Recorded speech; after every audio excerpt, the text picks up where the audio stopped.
My name is Talia Rowan. I'm 44 years old, and for over 2 decades, I served in the United States Army Cyber Command. My job wasn't glamorous, and it was never loud. I worked in silence, behind walls of encrypted data, in dark rooms that smelled like cold metal and stale coffee. I've spent years analyzing threats, tracing digital shadows, stopping dangers most people never knew existed. But nothing, not rogue malware, not foreign sabotage, not even war, prepared me for the betrayal I faced in a courtroom, wearing my dress uniform, while my family tried to erase me. They didn't just come after my assets. They came for my name. It was supposed to be a procedural hearing, a quiet, final step in settling my late father's estate. But when I walked into the courtroom, I felt it. The shift. The stillness that isn't silence, but the absence of trust. My mother refused to meet my eyes. My younger brother Dean sat beside his wife Marla, holding her hand like they were the victims here. My father had been dead less than 6 months, and already the knives were out. Their lawyer stood first, her voice smooth, polished, and venomous. She described me as unstable, emotionally volatile, unfit to manage finances. Said I had pressured my aging parents into signing over control of the family trust while on leave from deployment. They claimed I used my rank, my uniform, as a weapon. The courtroom, small and sterile, began to feel suffocating. And I said nothing. I let them talk. I let them twist my career, my sacrifice, into something ugly. I didn't flinch when Dean said I was never around, when Marla said I'd always made her uncomfortable. I didn't blink when my own mother said, "We tried to help her, but some people can't be helped. Let them talk," I told myself. They have no idea what's coming. When the judge finally turned to me, asking if I had anything to submit, I stood slowly. My boots echoed on the tile floor with the same rhythm I once walked across war zones. I opened my briefcase and pulled out a single sheet of paper, 8.5 by 11, printed in crisp black ink. No emotion, no flourish. "Your Honor," I said evenly, "with your permission, I believe this document should be reviewed before any further rulings." He took it, adjusted his glasses, and began to read, line by line. His eyes narrowed, then they widened, and then his voice, steady, sharp, cut through the room. "Close the doors. No one leaves." Gasps, a rustle of confusion. My mother paled. Dean looked at me, finally, really looked. Marla clutched his arm. The bailiff turned toward the back. And then they came. Federal agents, moving fast, controlled, silent. I didn't speak. I didn't move. Because this was never about revenge. This was about the truth. And I had waited a long time to set it free. It began quietly, as most betrayals do. A Tuesday morning, gray and forgettable. I was standing barefoot in my kitchen, sipping bitter coffee, and reading the news on my phone when an unfamiliar email subject caught my eye. Confirmation of Veteran Relief Disbursement, Rowan Case ID 1430X. I frowned. I hadn't applied for any relief. My military benefits were intact, my savings, modest but stable. I lived alone in a 2-bedroom brick home in Northern Virginia, paid off 5 years ago. I clicked the email expecting spam, maybe phishing. But then I saw the details. My full name, my military ID, my deployment history, my home address, and a $38,000 relief payment, already processed, sent to a bank account I'd never seen. I set the mug down, heart slowing, not racing, the kind of quiet drop that happens when something inside you knows, this isn't a mistake. I made one phone call. A friend in federal finance still owed me a favor. Within the hour, I had a full ledger in front of me, and what I found sliced me open. 3 months earlier, the title to my parents' house, the house I grew up in, had been transferred to a shell corporation called Ridenhart Properties LLC. The name rang a faint bell. It was the side project my brother Dean wouldn't shut up about at Thanksgiving 2 years ago. Back then, I'd smiled politely and tuned him out. I thought it was just another Tech Bro LLC doomed to fail like the rest. But this one hadn't failed. It had become the legal owner of my parents' estate, the same estate I'd helped keep afloat during Dad's final illness, the same mortgage I'd quietly paid off after my third deployment. I didn't tell them when I did it, just wired the funds and let them think the refinancing went through smoothly, because that's what I did. I served, I protected, I never asked for applause. Now my name was nowhere. Dean's was everywhere. I drove to the house that night, not in anger, but in calculation. The lights were on. Marla was curled up on the couch with a glass of wine, watching some true crime docuseries with the ironic comfort of someone who never expects to see their own name on the screen. Dean was in the armchair beside her, scrolling on his phone. I held out the printed deed transfer. "What is this?" I asked. He barely glanced at it. "Oh, that's just legal housekeeping, consolidating things for tax reasons. It's all clean." "My name's gone." He shrugged.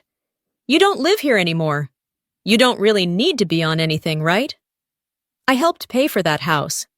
"Exactly. Helped. Past tense."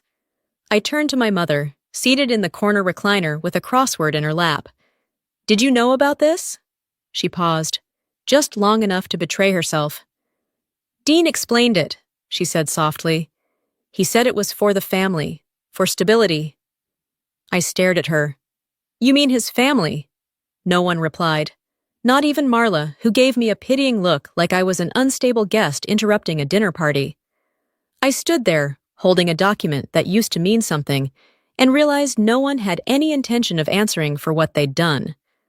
I left without another word. In the hallway, I passed the mirror by the front door, caught a glimpse of myself. The stillness in my eyes, the tension in my jaw, the ache in my chest I didn't let rise. That night I sat alone in the guest room of my own home, one that no longer belonged to me, and opened a blank notepad. I didn't write down feelings. I wrote names, dates, account numbers, transaction IDs. I wasn't looking for closure. I was starting a file. They thought they'd gotten away with it. They had no idea I was just beginning. The envelope came 2 weeks later. It was thick, too thick, the kind of thickness that feels like weight before you even open it. My name was printed in bold on the front. Talia Rowan. No captain, no colonel, no acknowledgement. Just ink and implication. In the upper left corner, Rowan Family Council, Gatlin, Reeds and Lewis, LLP. My hands didn't shake when I opened it. They never do. The first thing I saw was the header. Plaintiff, Dean Rowan. Defendants, Talia Rowan. Cause, alleged misuse of family assets, emotional distress, undue influence. Undue influence. Emotional distress. I sat down, the kitchen chair cold against my back. For a full minute, I stared at the page, reading the words over and over like repetition would change their meaning, but it didn't. They were suing me, Dean, Marla, and backing them, my mother. The rest of the document made it clear. They were alleging that during my time on leave from Syria, I'd manipulated our aging parents into transferring power of attorney and fiduciary control of our family assets, namely the trust my father had set up decades ago, a trust I hadn't touched, a trust I'd barely thought about. They claimed I'd leveraged my military presence and intimidating demeanor to confuse them. The language was cold, clinical, and designed to injure, to twist the very uniform I wore with honor into a tool of fear. By noon, the story had hit the local news. By dinner time, it was regional. Photos of me in uniform, carefully selected ones, of course. The stern official portrait. One where I'm giving a debriefing, mouth mid-sentence, expression hard. Headlines like, Decorated Army Officer Sued by Own Family, War Hero or Financial Predator, Allegations Mount Against Colonel Rowan. I turned the TV off, but the noise seeped in through every channel, text messages from former colleagues, cautious emails from old friends. Some expressed concern. Others were quieter. The kind of silence that isn't indifference. It's withdrawal. Even the army stepped back. I received a politely worded message from my commanding officer recommending administrative leave to attend to personal matters. I accepted without argument. I needed time, not to grieve, to work. And so I began. I pulled every financial record I could legally obtain, not just mine, but those tied to the family trust. I hired a forensic accountant. Quietly, off books. I kept my network small, 2 trusted analysts, both veterans, both owing me nothing but respect. We built a timeline, a map of transactions and authorizations, and the pattern emerged. 3 months before the lawsuit, a large withdrawal had been made from the family trust, just under the threshold that would have triggered federal scrutiny. The money had been split into a series of transfers, shell accounts, short-term investments, and donations to a mental health services organization founded by none other than Marla Rowan. Her name was everywhere. Dean's company, Reidenhart, showed up too, receiving consulting fees, data access service charges, digital infrastructure upgrades. It didn't stop there. They were laundering money, and worse, they were doing it through veteran assistance programs. Real names, some of them familiar. Men and women I had served with, some alive, some dead, all exploited. At first, I thought it was identity theft, but it wasn't random. It was organized. I remembered Marla's syrupy voice that day in the living room. "You've been through so much, Talia. Maybe you're overreacting." She didn't think I'd notice. She didn't think I could see past the silence, past the performance. But she forgot something. This was never a family fight. This was a national crime, and she just dragged it into daylight.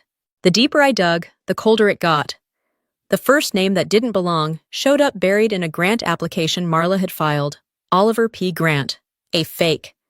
I knew it because Oliver died in 2012. I'd attended his funeral. He was a medic who saved 3 lives in Helmand and bled out in a makeshift convoy trying to reach extraction. Now here he was, apparently applying for PTSD therapy through Marla's Center for Restorative Futures. Except he wasn't. He couldn't. Within days, I found more. Old service members, some dead, others alive but unaware. Their records, deployment dates, even security clearance renewals, used without permission.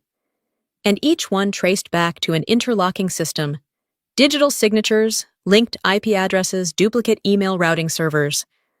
The kind of details you can only see when you've spent your life catching people who thought they were smarter than the system. It wasn't just fraud, it was strategic. They were extracting veteran identities to apply for aid programs, routing funds through Dean's company as data processing or beneficiary management, then pushing the money offshore. I saw the first international connection buried in a routine line item, consulting services rendered, paid to a foreign-owned firm registered in the Cayman Islands under the name Virex Holdings. I'd seen that name before, in a classified briefing. Back then, it was flagged for suspected involvement in cyber espionage and defense data theft. Nothing had ever been proven. But suddenly, that name was sitting inside the same files as my family. That night, I couldn't sleep. I sat in the dark, the only light coming from my laptop screen. There were documents open everywhere. Tax filings, server logs, decrypted messages, grant trails. One file caught my eye, an email attachment Marla had sent to a partner consultant overseas. It was encrypted but sloppily. Inside, a line of obfuscated text. Package secured. Clearance updates pending. Awaiting extraction. My chest tightened. Package, clearance, extraction. This wasn't just about money. It wasn't even about reputation anymore. They were using me, my deployments, my security level, my record, my access. Who better to build a pipeline of stolen information than the woman who had real top-secret credentials and had been too far away to notice? My name was the disguise. Their fraud wore my medals. For the first time in years, I felt my breath catch. This wasn't just betrayal, it was treason. And they were too arrogant to think I'd find it. The next morning, I reached out. Quietly. 2 former colleagues, one from Army Intelligence, one from Cyber Threat Ops at Fort Meade. I didn't tell them everything, just enough. We arranged a secure meet in a borrowed hunting cabin 3 hours outside D.C. No phones, no wires, just data and eyes I could trust. I laid it all out. They didn't speak for a long time. Then one of them, a guy named Cole, who used to lead counterintelligence briefings in hostile zones, said calmly, "This isn't just dirty money. This is an access route. They're selling something." I nodded. I already knew what. It wasn't documents, it was doors. Entry points into systems meant to stay locked forever. For weeks, I had been convincing myself this was still about family. It wasn't. It was about national security. And if I didn't act, I'd be complicit in it. I remember sitting by the window that night, the quiet hum of traffic a world away from the combat zones I once walked. Funny, how the most dangerous battlefield I'd ever faced wasn't in the desert or behind enemy lines. It was in my own bloodline. I asked them to meet me at the house. Not Dean, not Marla, just the people who raised me. My mother opened the door without expression. My father stood behind her, arms folded across his chest. We hadn't spoken in weeks, not since the lawsuit, not since the lies spread like oil across water. They led me into the living room like I was a guest, not a daughter. I set the folder on the table between us. "I know everything," I said, voice calm. "The identity theft, the shell companies, the clearance data passed through foreign intermediaries. I know you signed the authorizations." Neither of them flinched. "I want to ask one thing," I continued. "Did you ever stop and think about what you were doing to me?" My mother looked down at her hands. My father stared out the window. "You were always gone," she finally said. "Even before the army. Always in your own world. Dean stayed. Dean cared about this family." My throat burned, but I kept steady. "Dean exploited you. He used your names, your trust, and you helped him." My father's voice came low, measured. "Sometimes you have to choose the child who stays." The silence afterward felt like a slap. I stood, picked up the folder. "Then you made your choice," I said. "And now I'll make mine." They didn't stop me. They didn't speak again. Outside, the air hit hard, cold against my skin. I drove in silence. Back to my apartment. Back to the only space that hadn't been touched. That night, I encrypted the full case file. Names, dates, accounts, communication logs. Then I sent a message on a line I hadn't used in years. "It's happening." The response came within an hour. By sunrise, I was meeting Anna, Cole, and Miles, former intelligence, off books, loyal to one thing only, truth. We sat in an abandoned hangar, laptops open, building a timeline from ashes. We cross-referenced every document, traced every signature, validated every server log. Each step stripped away the doubt. They thought I was alone. They thought silence was weakness. They forgot. I'm a soldier, and soldiers never walk into battle unarmed. The morning of the hearing, I dressed in full military uniform, not to impress, not for theatrics, but because it was the truth of who I was. The rows of ribbons, the badge over my heart, the steel blue of command, none of it borrowed, none of it gifted. Every inch earned. Dean sat across the courtroom, flanked by Marla and their attorneys. He didn't look at me. My parents sat behind them, unreadable. Marla wore a blazer the color of dust and a rehearsed expression of soft concern. Their lawyer was surgical, painting me as unstable, manipulative, emotionally damaged by war. She cited deployments as abandonment, silence as guilt. When Marla took the stand, she called me distant, combative, even paranoid. She teared up on cue. The judge watched, silent, and I let them speak. When it was my turn, I didn't defend my character. I walked to the bench, reached into my case, and withdrew one document. "Your Honor," I said, voice calm, "this is my only submission." The judge adjusted his glasses, read the first line, then the second. By the fourth, he looked up sharply. "Close the doors," he said. "No one leaves." There was a moment, thin, breathless, before it all shifted. The bailiff moved, locks clicked. Marla froze. Dean sat bolt upright, and then the agents entered. Federal, fast, precise. They went straight for Dean and Marla. I watched as the lies unraveled in real time, handcuffs glinting beneath fluorescent lights, silence heavy and final. The judge read out the charges: financial fraud, identity theft, cyber espionage. Dean didn't resist. Marla sobbed, mascara streaking. My parents said nothing.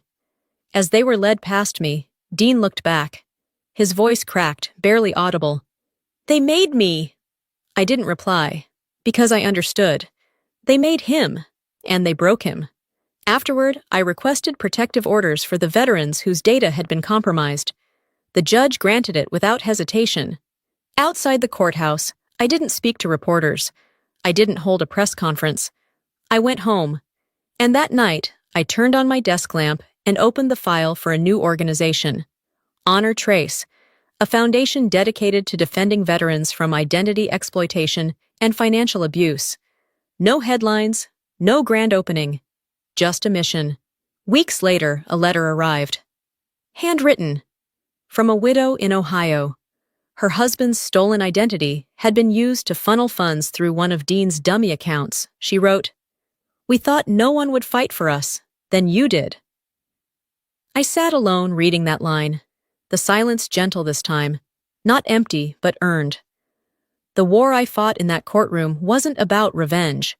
It was about remembering who I am, without needing permission. And in that stillness, I found something stronger than victory. I found peace, not because it was quiet, but because I had made it so.